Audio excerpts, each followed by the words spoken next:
NorthPoint es un proyecto que siempre ha venido creciendo.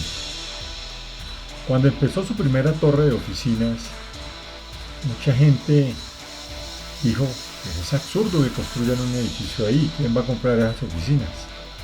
Y bueno, ya lo pueden ver ustedes hoy en día. 5 torres de oficinas vendidas todas, y ahora van 4 torres de apartamentos y un mall.